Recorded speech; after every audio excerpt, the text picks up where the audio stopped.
السلام عليكم ورحمة الله. الحمد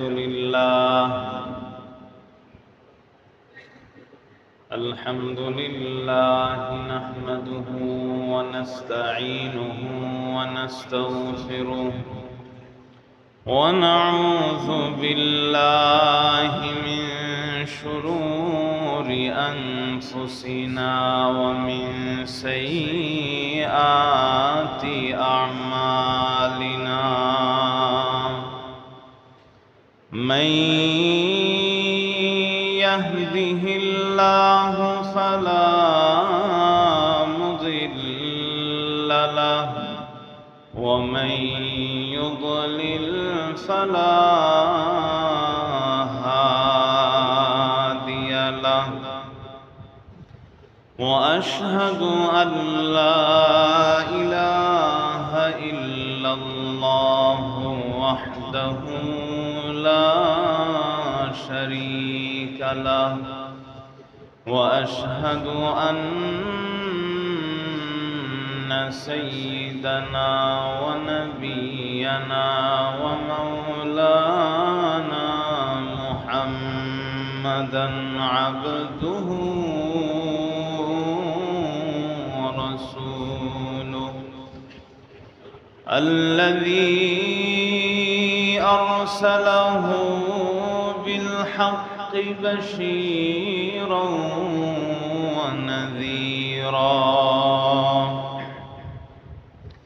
وداعيا إلى الله بإذنه وسراجا منيرا. أما بعد فقد قال الله تبارك وتعالى في كلامه المجيد وفرقانه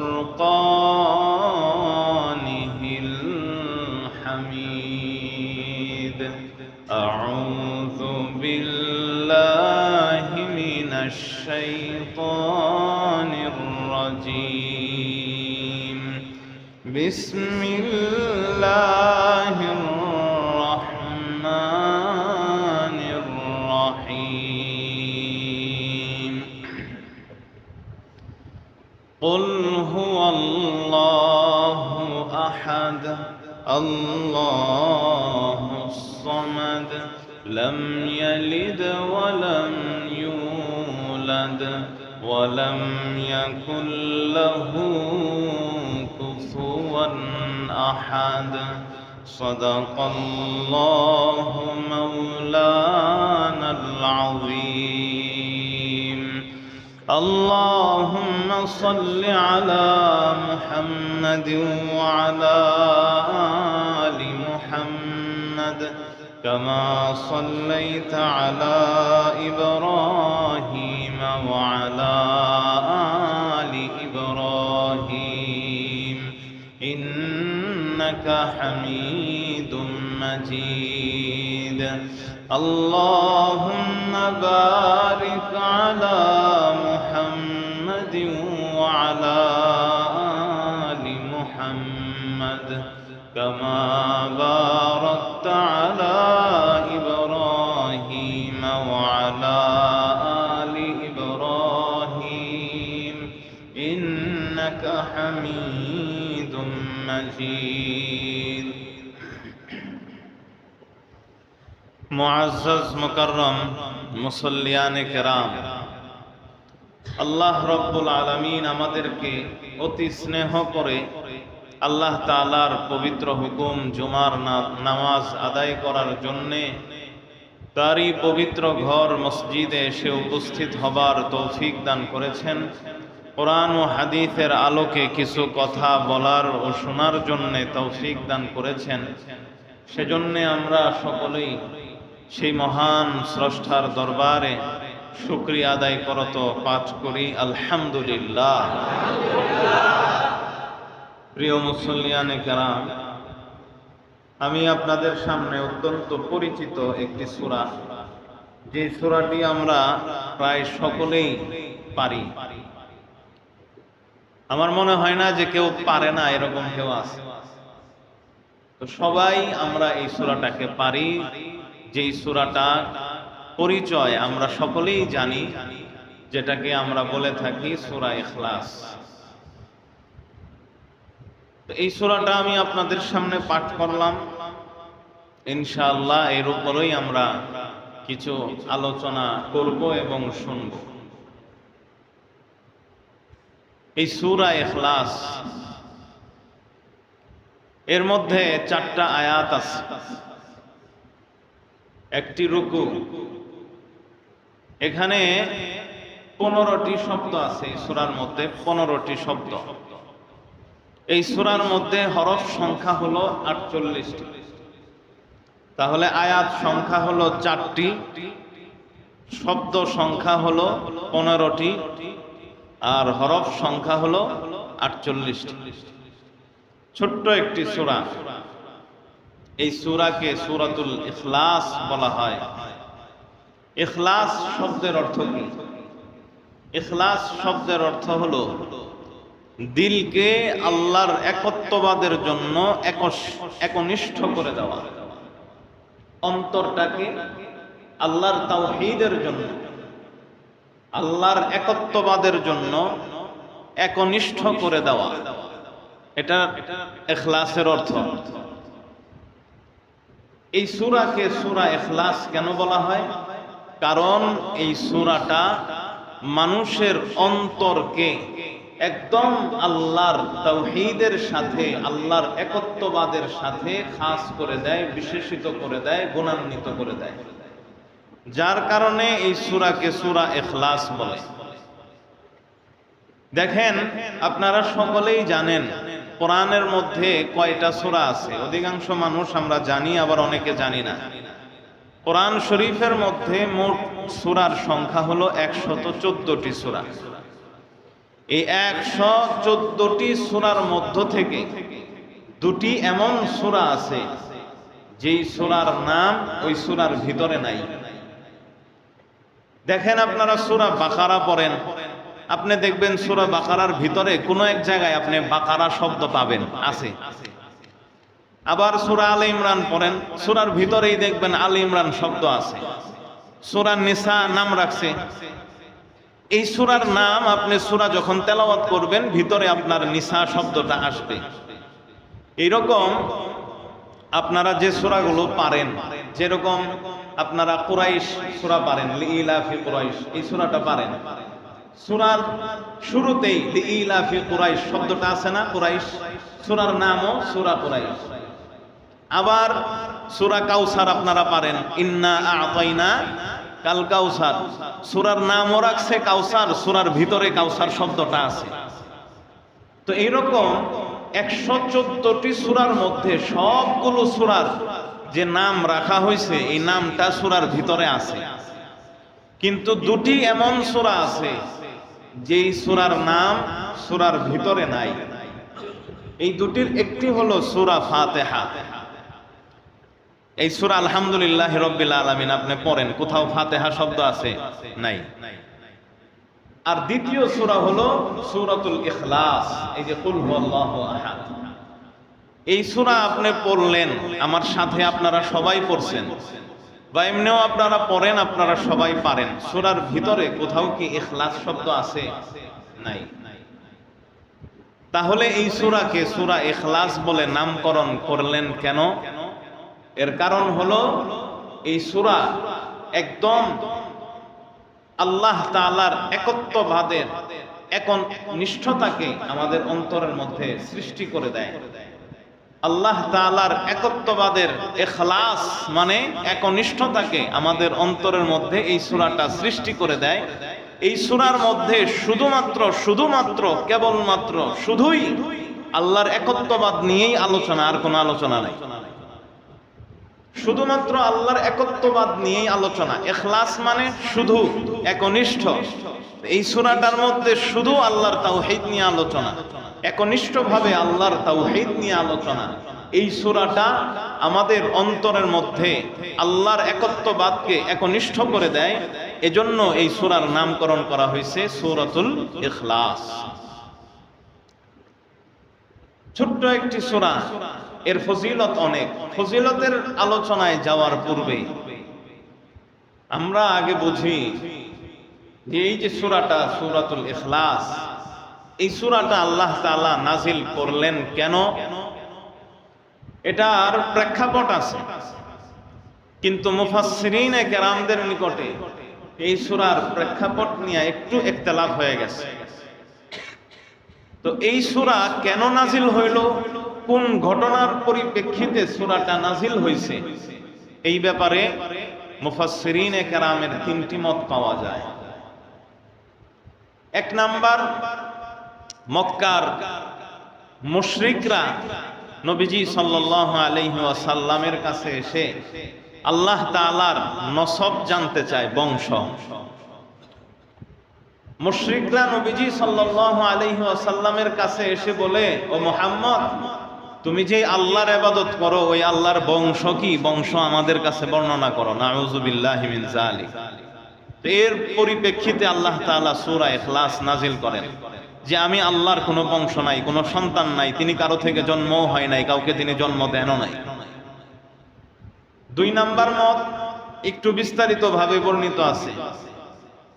আমের বিন তুফাইল নামে এক ব্যক্তি মুশরিক, আর আরবাদ বিন রবিআ, এই দুইজন, একজনের নাম হলো আমের বিন তুফাইল, দ্বিতীয় জনের নাম কি, আরবাদ বিন রবিআ, রবিআর ছেলে আরবাদ।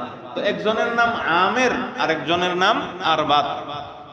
এই দুইজন এসে নবীজি সাল্লাল্লাহু আলাইহি ওয়াসাল্লামকে বললেন, ও মুহাম্মদ, আপনি আমাদেরকে কোন দিকে দাওয়াত দেন? নবীজি সাল্লাল্লাহু আলাইহি ওয়াসাল্লাম বললেন, আমি তোমাদেরকে আল্লাহর দিকে দাওয়াত দেই, আল্লাহর দিকে। তখন মুশরিকরা ওই আমের আর আরবাদ এই দুইজন বলল, মুহাম্মদ, তোমার আল্লাহ কিসের তৈরি? সে কি স্বর্ণের তৈরি, নাকি রূপার তৈরি, নাকি সে তামার তৈরি, না লোহার তৈরি, নাকি সে কাঠের তৈরি? এই প্রশ্নটা করার কারণ হলো মুশরিকদের যত দেবতা ছিল, হয় তাকে মাটি দিয়া বানাইছে, না হয় তাকে তারা পাথর দিয়া বানাইছে, না হয় তাকে তারা লোহা দিয়া বানায়, না হয় কিছু কিছু মূর্তি ছিল যাদেরকে তারা স্বর্ণ দিয়া বানাইছে, কিছু মূর্তি ছিল যাদেরকে রূপা দিয়া বানাইছে, কিছু মূর্তির ছিল যাদেরকে শুধুমাত্র কাঠ দিয়া বানাইছে।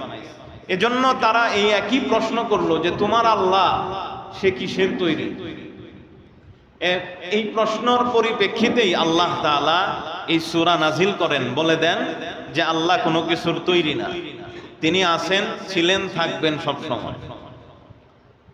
এই দুইজনের মধ্যে আমের যে ছিল, আমের, এই আমের সে তাউন মহামারীতে মারা যায়। মহামারী হয় না, চিনেন না, যেরকম করোনা ভাইরাস আসছিল, এইরকম একটা মহামারীতে আমের মারা যায়। আর আরবাদকে আল্লাহ তাআলা ধ্বংস করেন আসমানের বিজলি দ্বারা। আসমানের বিজলি চিনেন তো নাকি? ওই আসমানের বিজলি দ্বারা আল্লাহ তাআলা আরবাদকে ধ্বংস করে দেন। এই সূরা নাজিলের প্রেক্ষাপট নিয়ে তিন নাম্বার মত হলো, মুফাসসিরিনে কেরামের একদল মুফাসসির বলেন, ইহুদিরা নবীজি সাল্লাল্লাহু আলাইহি ওয়াসাল্লামের কাছে এসে আল্লাহ সম্পর্কে জিজ্ঞাসা করে, মুহাম্মদ, তাওরাতে তো আল্লাহ সম্পর্কে কিছু গুণাগুণ বর্ণনা দেওয়া আছে, তাহলে আপনি আমাদেরকে বলেন আল্লাহ কিসের তৈরি, আল্লাহ কি খায়, আল্লাহ কি পান করেন? এই সম্পর্কে যখন ইহুদিরা জিজ্ঞাসা করে, এর পরিপ্রেক্ষিতে আল্লাহ তাআলা সূরাতুল ইখলাস নাজিল করে।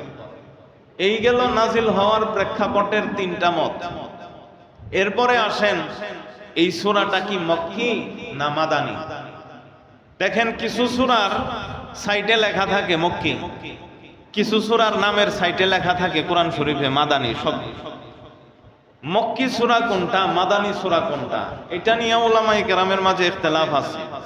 একটা মত, যেটা জমহুর উলামায়ে কেরামের মত, সেটা আমি আপনাদের সামনে বলি। সেটা হলো, হিজরতের পূর্বে নবীজি সাল্লাল্লাহু আলাইহি ওয়াসাল্লামের উপরে যে আয়াত এবং যেই সূরা নাজিল হয়েছে, সেটা যেখানেই হোক, হিজরতের পূর্বে কোরআনের যেই আয়াত, কোরআনের যেই সূরা নবীজির উপরে হিজরতের পূর্বে নাজিল হয়েছে, সেটা যেখানেই হোক, নাজিলের স্থান কোনো ধর্তব্য না, যেখানেই নাজিল হোক, বাস দেখতে হবে যে এটা হিজরতের পূর্বে হয়েছে কিনা।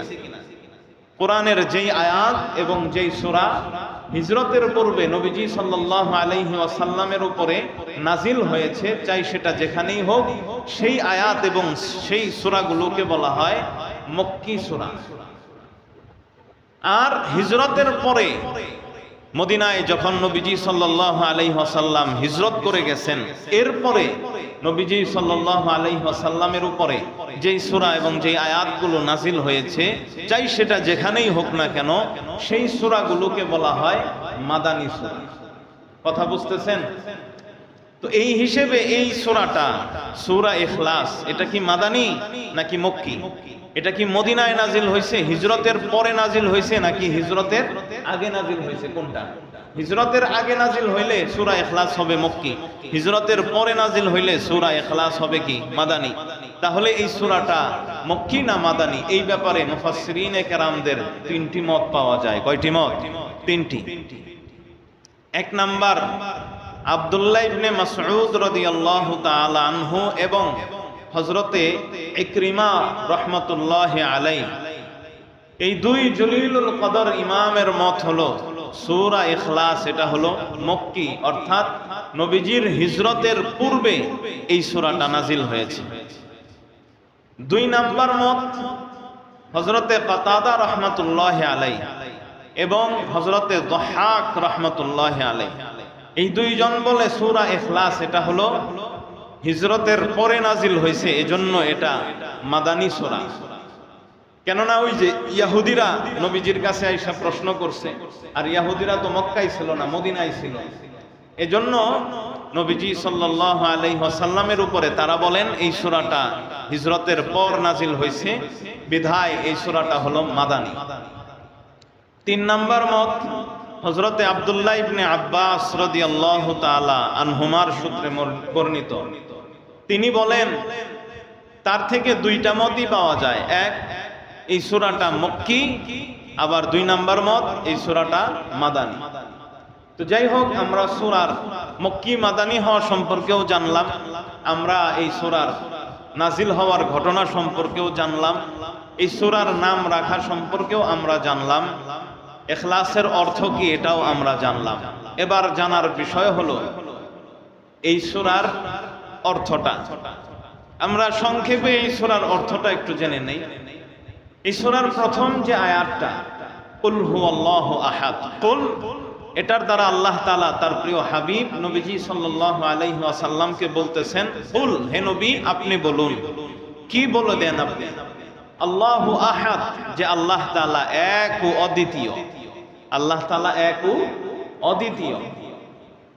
আল্লাহুস সামাদ, আল্লাহ তাআলা অমুখাপেক্ষী, আমরা সবাই হলাম তার মুখাপেক্ষী। এখানে কিছু কিছু জায়গায় এই তরজমা থাকতে পারে যে আল্লাহ তাআলা অমুখাপেক্ষী, শুধু এই তরজমা সমাদের অর্থ নয়। সমাদ শব্দের অর্থ হলো, এভাবে করতে হবে, আল্লাহ এমন সত্তা যিনি কারো প্রতি মুখাপেক্ষী নন, আমরা সবাই তার প্রতি মুখাপেক্ষী। আল্লাহুস সামাদের অর্থটা এভাবে করতে হবে। তিন নাম্বার আয়াত, লাম ইয়ালিদ ওয়া লাম ইউলাদ, লাম ইয়ালিদ তার কোনো সন্তান নাই, ওয়া লাম ইউলাদ তিনিও কারো কি নন, সন্তান নন, অর্থাৎ তিনি কাউকে জন্ম দেননি, তিনিও কারো কাছ থেকে জন্ম নেননি। আল্লাহ তাআলার কোনো সন্তান নাই, আল্লাহও কারো সন্তান নয়। এটার মাধ্যমে ওই যে মুশরিকরা যে নবীজি সাল্লাল্লাহু আলাইহি ওয়াসাল্লামের কাছে, ইহুদিরা মুশরিকরা এসে যে প্রশ্ন করলো যে আল্লাহ কিসের তৈরি, আল্লাহর বংশ বলেন, আল্লাহ খায় পান করে, এগুলার সব আল্লাহ তাআলা রদ করে দিয়েছেন। চতুর্থ নাম্বার আয়াত আল্লাহ রব্বুল আলামিন বলেন, ওয়ালাম ইয়াকুল্লাহু কুফুয়ান আহাদ, আল্লাহ তাআলার কোনো সমকক্ষ নেই, আল্লাহ তাআলার কোনো সমকক্ষ নেই। এই গেল সূরা ইখলাসের অর্থ। এবার শুনুন সূরা ইখলাসের ফজিলত। বুখারী শরীফের মধ্যে বর্ণিত হয়েছে নবীজি সাল্লাল্লাহু আলাইহি ওয়াসাল্লামের প্রিয় সাহাবী আবু সাঈদ খুদরি রাদিয়াল্লাহু তাআলা আনহু তিনি বলেন, নবীজি সাল্লাল্লাহু আলাইহি ওয়াসাল্লাম তার সাহাবীদেরকে বললেন, আয়াজিজু আহাদুকুম আন ইয়াকরা সুলুসাল কুরআন ফি লাইলাতিন, তোমাদের কেউ কি প্রতি রাত্রে কোরআনের 1/3 3 ভাগের 1 ভাগ পড়াকে সাধ্যাতীত মনে করো? তোমাদের কেউ কি প্রতি রাত্রে কোরআনের 3 ভাগের 1 ভাগ পড়াকে সাধ্যাতীত মনে করো? মানে তোমরা কি এরকমটা মনে করো যে কোরআনের 3 ভাগের 1 ভাগ প্রতিদিন রাত্রিতে তোমরা পড়তে পারবা না, এরকম মনে করো? এখন নবীজির এটার দ্বারা বলার উদ্দেশ্য ছিল যে আমরা যেন রাত্রিবেলা কোরআনের 3 ভাগের 1 ভাগ করে পড়ি। এজন্য সাহাবায়ে কেরামের উপর এই জিনিসটা খুব কঠিন হলো। ফাশাক্কা যালিকা আলাইহিম, এই কথাটা তাদের উপরে অনেক ভারী হলো সাহাবীদের উপরে। এজন্য সাহাবায়ে কেরাম ওয়াকালু, তারা বললেন, আইয়ুনা ইউতিকু যালিকা ইয়া রাসূলুল্লাহ, আমাদের মাঝে কে এমন আছে যে প্রতিদিন রাত্রে, শুধু রাত্রে, দিনে না, প্রতিদিন রাত্রিবেলা কোরআনের 3 ভাগের 1 ভাগ মানে 10 পারা করে তেলাওয়াত করবে? এই সক্ষমতা, এই ক্ষমতা আমাদের মাঝে কেউ রাখে না। তো নবীজি সাল্লাল্লাহু আলাইহি ওয়াসাল্লাম তাদের এই কথা শোনার পরে নবীজি বললেন, আল্লাহুল ওয়াহিদুস সামাদ সুলুসুল কুরআন, কুল হুয়াল্লাহ সূরা, এটা যে একবার পড়বে আল্লাহ তাকে কোরআনের 10 পারার সওয়াব দান করবেন। খুব সহজ করে দিলেন, তাহলে রাত্রে আর পড়া সম্ভব হবে না কেন 10 পারা? তুমি একবার কুল হুয়াল্লাহ সূরা বললেই 10 পারা পড়ার সমপরিমাণ হয়ে গেল। এজন্য রাত্রে 10 পারা পড়া কোনো অসম্ভব বিষয় না, সূরা ইখলাস পড়লেই হয়ে যায়। এটা গেল 1 নাম্বার হাদিস ফজিলত সম্পর্কে। 2 নাম্বার বুখারী শরীফেই বর্ণিত আছে এই একই কথা সংক্ষেপে। হযরতে আবু হুরায়রা রাদিয়াল্লাহু তাআলা আনহুর সূত্রে বর্ণিত, নবীজি সাল্লাল্লাহু আলাইহি ওয়াসাল্লাম ইরশাদ করেন, নবীজি সাল্লাল্লাহু আলাইহি ওয়াসাল্লাম বলেন, কুল হুয়াল্লাহু আহাদ তা'দিলু সুলুসাল কুরআন, সূরা ইখলাস কুল হুয়াল্লাহু আহাদ এটা কোরআনের 10 পারার সমতুল্য। তাহলে এই 2টা হাদিসের মাধ্যমেই আমরা বুঝতে পারলাম, কেউ যদি সূরা ইখলাস একবার পাঠ করে তাহলে কোরআনের 3 ভাগের 1 ভাগ তথা কোরআন 30 পারা, কোরআন 30 পারাকে 3 ভাগ করলে 10 পারা করে আসে। একবার সূরা ইখলাস যদি কেউ পাঠ করে আল্লাহ তাকে 10 পারা কোরআন তেলাওয়াতের সওয়াব দান করবে। কিন্তু এখানে একটা জিনিস মনে রাখতে হবে, এই কথাটা নিয়ে যে কুল হুয়াল্লাহ সূরা একবার পাঠ করা কোরআনের 3 ভাগের অর্থাৎ 10 পারার সমপরিমাণ, 3 ভাগের 1 ভাগ, এটার মানে কি? এটা নিয়ে কিন্তু উলামায়ে কেরামের মাঝে ইখতিলাফ আছে। একদল উলামায়ে কেরাম বলেন, কোরআনে যে আকীদাগুলো বর্ণিত হয়েছে, যে বিশ্বাসের কথা বর্ণিত হয়েছে, আমরা যে বিশ্বাস লালন পালন করি, আকীদা মৌলিকভাবে 3টা। কয়টা? 3টা। 1 নাম্বার তাওহীদ, 2 নাম্বার রিসালাত, 3 নাম্বার আখিরাত। বলেন আকীদার মৌলিক বিষয়, মূল বিষয় কয়টি? 3টি। 1 নাম্বার হলো তাওহীদ, আল্লাহর একত্ববাদ। 2 নাম্বার হলো রিসালাত, নবীজি নবীদের সম্পর্কে ঈমান রাখা। 3 নাম্বার হলো আখিরাত, আখিরাত সম্পর্কে বিশ্বাস রাখা। এই 3টা হলো আকীদার মৌলিক বিষয়, মূল বিষয়। এই 3টা আল্লাহ তাআলা কোরআনের মধ্যে বর্ণিত করেছেন। আর এই 3টা আকীদার, এই 3 বিষয়ের মধ্যে একটা তাওহীদ, এটা সূরা ইখলাসের মধ্যে বর্ণিত হয়েছে। সুতরাং এই হিসেবে সূরা ইখলাসটা এই কোরআনের 3 ভাগের 1 ভাগ আকীদাকে শামিল রাখে। এখানে সওয়াবের দিক থেকে না, আকীদার মৌলিক বিষয় হলো 3টা, তাওহীদ, রিসালাত, আখিরাত। তাওহীদ মানে আল্লাহর একত্ববাদ, রিসালাত মানে নবী রাসূলদের সম্পর্কে ঈমান, আর আখিরাত মানে আখিরাতের বিষয়। এই যে 3টা বিষয় যে আসে আকীদার, এই 3 বিষয় সম্পর্কেই কোরআন শরীফের মধ্যে বিস্তারিতভাবে আলোচনা আছে।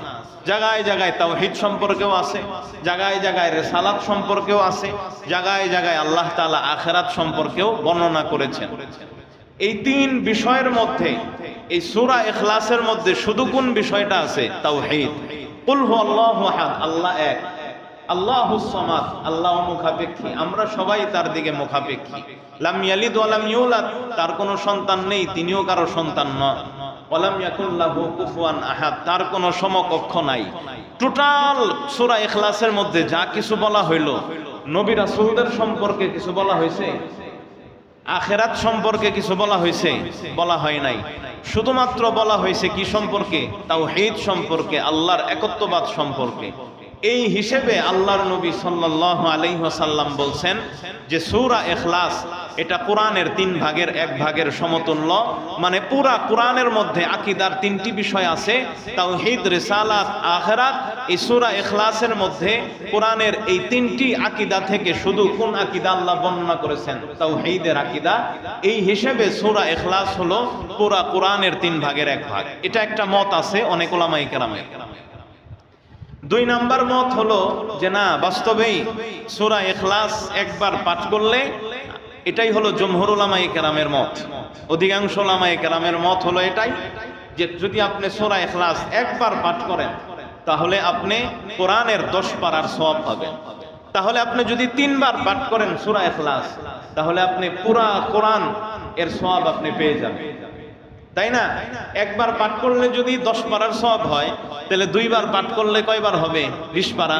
3 বার পাঠ করলে কত সওয়াব হবে? 30 পারার সওয়াব হবে। তবে মনে রাখবেন, এই যে সওয়াবটা, আপনি যদি কোরআন তেলাওয়াত করেন, আলহামদুলিল্লাহি রাব্বিল আলামিন, এখান থেকে যদি আপনি তেলাওয়াত করেন, পড়েন, আল্লাহ তাআলা আপনাকে প্রতিটা হরফে কমপক্ষে 10 নেকি আল্লাহ তাআলা দান করবেন। বেশি কত করবেন এটার কোনো সীমানা আল্লাহ তাআলা বর্ণনা করেন নাই, কিন্তু কমাস কম আল্লাহ তাআলা আপনাকে 1 হরফে 10টা করে নেকি দান করবেন। তাহলে 1 হরফে 1 নেকি হওয়া হলো আসল কোরআনে। আর এই যে অতিরিক্ত আরো 10টা নেকি যে হচ্ছে 9, একে আপনি 10 পায়ে যাচ্ছেন, অতিরিক্ত আরো 9টা আল্লাহ তাআলা যে দিল, এটা হলো অতিরিক্ত নেকি। কোরআনের প্রতি হরফে 1 নেকি, এটা হলো আসল। এরপরে আল্লাহ তাআলা আপনাকে বাড়ায়া 10 করে দিবেন। আপনি যদি কুল হুয়াল্লাহ পড়েন, এই বাড়তি সওয়াবটা আপনি পাবেন না। মানে শুধু যদি আপনি কুল হুয়াল্লাহ 3 বার পড়েন, পুরা কোরআনের আপনি সওয়াব পাবেন, ঠিক আছে, তবে সেটা আপনি পাবেন প্রতি হরফে 1 নেকি, 1 নেকির সওয়াব। কিন্তু এমনি কোরআন তেলাওয়াত করলে প্রতি হরফে আপনি, এমনি কোরআন তেলাওয়াত করে যদি আপনি শেষ করেন, খতম করেন, এমনি যদি আপনি কোরআন তেলাওয়াত করেন, প্রতি হরফে আপনি কত নেকি পাবেন? কমপক্ষে 10 নেকি। কিন্তু সূরা ইখলাস যদি আপনি পড়েন 3 বার, পুরা কোরআনের সওয়াব পাবেন, তবে প্রতি হরফের ওই যে 1 নেকি যেটা আছে ওইটার সওয়াব পাবেন। প্রতি হরফে যে 10 নেকি কইরা, ওইটা, ওই বৃদ্ধি সওয়াবটা আল্লাহ তাআলা আপনাকে আমলনামায় দিবেন না। এই জিনিসটা আমাদের হল হয় না। এখন তো এই যে 3 বার কোরআন সূরা ইখলাস পড়লে পুরা কোরআনের সওয়াব পাওয়া যায়, এই কথা শুনলে সব মুসল্লিরা, সাধারণ মানুষরা বলবে, তাহলে আর এত কষ্ট করে কোরআন খতম করার দরকার কি? বাস 3 বার সূরা ইখলাস পড়ে নেই, তাহলেই তো পুরা কোরআনের সওয়াব পাবো। না না না, এটা না। পুরা কোরআন আপনি রিডিং করলে আল্লাহ আপনাকে কমপক্ষে প্রতিটা হরফে 10 নেকি করে দান করবেন। এরপরে আপনি যদি এভাবে রিডিং পড়ে খতম করেন, খতমের যে সওয়াব ওইটা তো আপনি পাবেনই আরো, মানে অঢেল অঢেল সওয়াব আপনি পাবেন যদি আপনি এইভাবে পড়েন। আর যদি আপনি সূরা ইখলাসকে 3 বার পড়েন, তাহলে 30 পারায় যতগুলো হরফ আছে, এই হরফের এই হরফ হিসেবে আপনি ওই কয়টা সওয়াবই আপনি পাবেন, এর চেয়ে বেশি পাবেন না। কথা আপনাদের কাছে পরিষ্কার হয়েছে তো নাকি? এটা বোঝার অনেক ব্যাপার স্যাপার আছে, ভালোভাবে বুঝতে হবে। কোরআনে যতগুলা হরফ আছে, এই হরফের প্রত্যেকটা হরফের 1 নেকি করে যোগ করে যতগুলা হরফ হবে, এই সওয়াবটাই আপনি শুধু 3 বার সূরা ইখলাস পাঠ করলে পাবেন, এর চেয়ে বেশি আপনি পাবেন না। তো এটা গেল কোরআন সূরা ইখলাসের একটা ফজিলত। এরপরে দেখেন, অনেক সময় আছে কিছু ফজিলত আল্লাহ তাআলা, আল্লাহর হাবিব খাস করে দেয়, এটা এক ব্যক্তির সাথে খাস থাকে। তো এরকমই সূরা ইখলাসের একটা ফজিলত আছে যেটা এক ব্যক্তির সাথে খাস। তার নাম হলো কুলসুম বিন আল হিদম রাদিয়াল্লাহু তাআলা। কুলসুম বিন আল হিদম রাদিয়াল্লাহু তাআলা, ওনার বাড়ি ছিল কুবা, মসজিদে কুবা আছে না? হাজী সাহেব যারা আছেন তারা তো গেছেন মসজিদে কুবায়। এই মসজিদে কুবার ঘটনা আমি বলতেছি, এখানে সংক্ষেপে আসবে। এই কুলসুম বিন আল হিদিম রাদিয়াল্লাহু তাআলা আনহুর অনেক বড় অবদান আছে। আপনারা যারা কুবায় যান, আসলে ওইরকম ভাবে তো সাধারণ মানুষ ওইরকম ভাবে আপনারা খুঁজেনও না, জানেনও না। এই মসজিদে কুবার ইমাম ছিলেন কুলসুম বিন হিদিম রাদিয়াল্লাহু তাআলা। উনি বিশ্বনবী রাহমাতুল লিল আলামিন যখন তিনি মদিনায় হিজরত করে যান, মদিনায় ঢোকার পূর্বে প্রিয় নবী সাল্লাল্লাহু আলাইহি ওয়াসাল্লাম এই কুবা নামক জায়গায় তিনি 14 দিন অবস্থান করেন। বনু আমর বিন আউফের গোত্রে কুবা নামক অঞ্চলে বিশ্বনবী রাহমাতুল লিল আলামিন 14 দিন পর্যন্ত অবস্থান করেন। কুলসুম বিন আল হিদিম রাদিয়াল্লাহু তাআলা আনহুর ঘরে তিনি মেহমান হন। হযরতে কুলসুম এবং এলাকার বাসী সবাই নবীজির আপ্যায়ন করে। একদিন দেখে বিশ্বনবী রাহমাতুল লিল আলামিন পেরেশান বিষণ্ণ অবস্থায় বসা।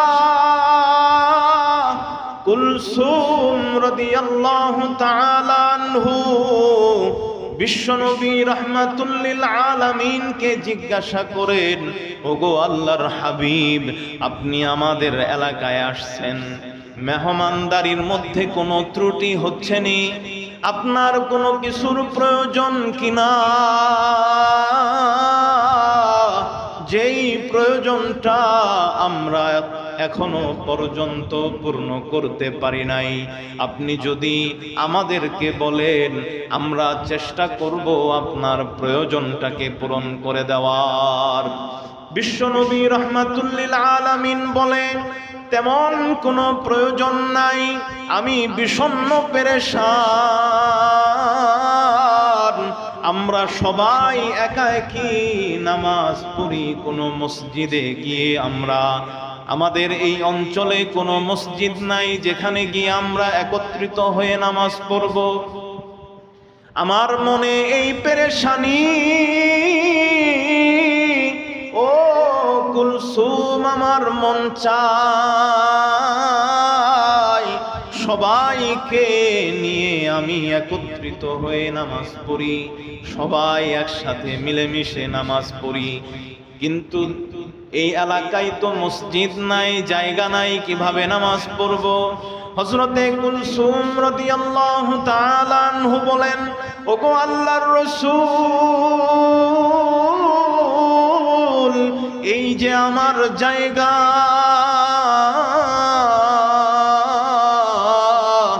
এই জায়গা আমি কুলসুমের, আল্লাহর হাবিব, এই জায়গা থেকে যতটুক আপনার পছন্দ হয় আপনি নিয়া মসজিদ শুরু করে দেন। বিশ্বনবী রাহমাতুল লিল আলামিন বলে, ও কুলসুম, কত টাকায় তুমি তোমার এই জায়গা বিক্রি করবা? হযরতে কুলসুম রাদিয়াল্লাহু তাআলা আনহু বলেন, ওগো আল্লাহর হাবিব, আমি এই জায়গা বিক্রি করব না গো আল্লাহর হাবিব, আমি আপনাকে আল্লাহর ঘর বানানোর জন্য আপনার যা প্রয়োজন হয় দিয়ে দিলাম। বিশ্বনবী রাহমাতুল লিল আলামিন তার ওই জায়গা থেকে জিবরিল আলাইহিস সালাতু ওয়াস সালামের নির্দেশনায় আল্লাহ জিবরিলকে পাঠায়া দিলেন। জিবরিল আলাইহিস সালাতু ওয়াস সালাম দেখায়া দিলেন, এরিয়া ঠিক করে দিলেন কতটুকু জায়গার মধ্যে মসজিদে কুবা হবে। আল্লাহর নবী ওই জায়গাটুকু রেখে বাকি জায়গা কুলসুমকে দিয়ে দিলেন। ও মুসলমান, কুলসুম রাদিয়াল্লাহু তাআলা আনহু বুঝি নির্বুধ ছিল? কুলসুম রাদিয়াল্লাহু তাআলা আনহু কি বোকা ছিল নাকি যে তিনি তার এত দামি জায়গা মসজিদে কুবার জন্য দিয়ে দিলেন না? তিনি তো চিন্তা করছেন আল্লাহর ঘরের কথা, তিনি তো চিন্তা করছেন আখিরাতের কথা, তিনি তো চিন্তা করছেন আমি তো মরেই যাব, দুনিয়ায় তো আমি চিরকাল থাকবো না, একদিন আমার শ্বাস থেমে যাবে, আমি তো চলে যাব। কিছুটা করে যাই যেন মানুষ আমার কথা স্মরণ করে, আমি যেন তাদের ইবাদতের মাধ্যমে সওয়াব পাই। এজন্য কুলসুম রাদিয়াল্লাহু তাআলা আনহু আজকে হাজী সাবরা যেই মসজিদে কুবায় গিয়ে নামাজ পড়ে, যেটাকে তারা ফজিলতপূর্ণ মসজিদ মনে করে, আল্লাহর নবী বিশ্ব নবী রাহমাতুল লিল আলামিন যেখানে 14টা দিন কাটাইছেন, হাজী সাবরা সবাই সেইখানে যাওয়ার চেষ্টা করে।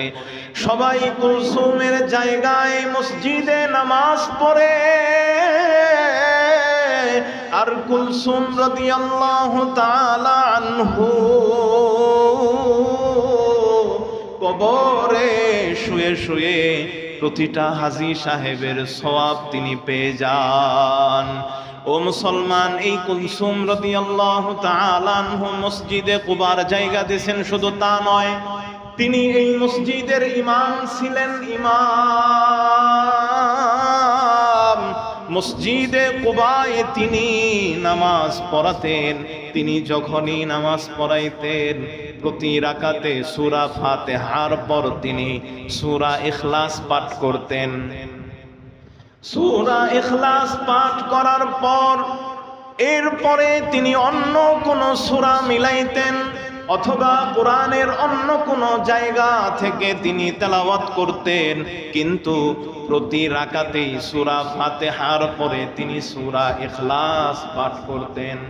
মুসল্লিরা বিরক্ত, মুসল্লিরা বলে, হুজুর আপনি যদি চান শুধু তো সূরা ইখলাসই পাঠ করতে পারেন, বাড়তি আর কোন সূরা না পড়লেও তো হয়, আর যদি বাড়তি কোন সূরা পড়েন তাহলে সূরা ইখলাস প্রতি রাকাতে পাঠ করার দরকার কি, অন্য সূরা পড়লেই তো হয়।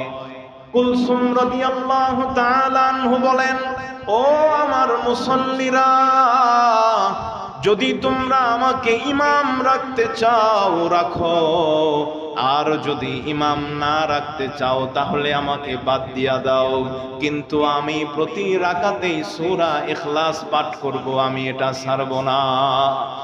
মুসল্লিরা বিশ্ব নবী রাহমাতুল লিল আলামিনের কাছে গিয়া অভিযোগ জানাইলো। বিশ্ব নবী রাহমাতুল লিল আলামিন বললেন, ও কুলসুম, তুমি প্রতি রাকাতে কেন সূরা ইখলাস পাঠ করো, কারণ কি? হযরতে কুলসুম রাদিয়াল্লাহু তাআলা আনহু বলেন, আল্লাহর নবী, ওগো আল্লাহর হাবিব, ইন্নী উহিব্বুহা, আমি এই সূরা ইখলাসকে ভালোবাসি গো আল্লাহর রাসূল, এই জন্য আমি এটাকে ছাড়তে পারি না। আমি এই সূরা ইখলাসকে ছাড়তে পারবো না গো আল্লাহর হাবিব। বিশ্বনবী রাহমাতুল লিল আলামিন কুলসুমকে বলল, কুলসুম, ইন্না হুব্বাহা আদখালাকাল জান্নাহ।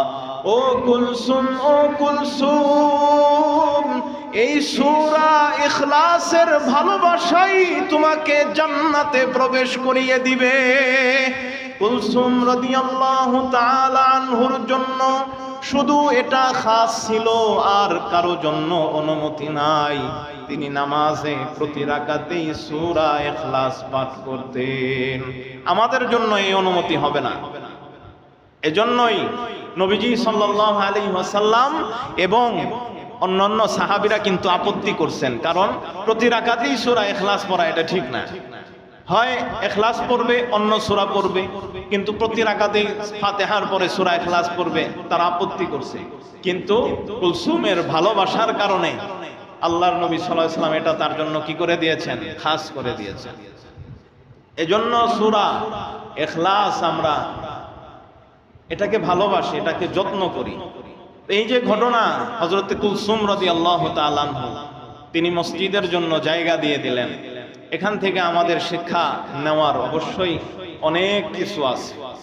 আমরা আমাদের এই মসজিদের জন্য আপ্রাণ চেষ্টা করব যেন আমরা আমাদের এই মসজিদকেও অনেক উন্নত করতে পারি এবং হযরতে কুলসুম রাদিয়াল্লাহু তাআলা আনহুর মতো যেন আমরাও সওয়াব অর্জন করতে পারি, সেই আশা নিয়ে আমরা আমাদের এই মসজিদের জন্য কাজ করব। আমাদের এই মসজিদের এই যে ডিজাইন, মসজিদের এই যে ডিজাইন আপনারা অনেকে দেখছেন,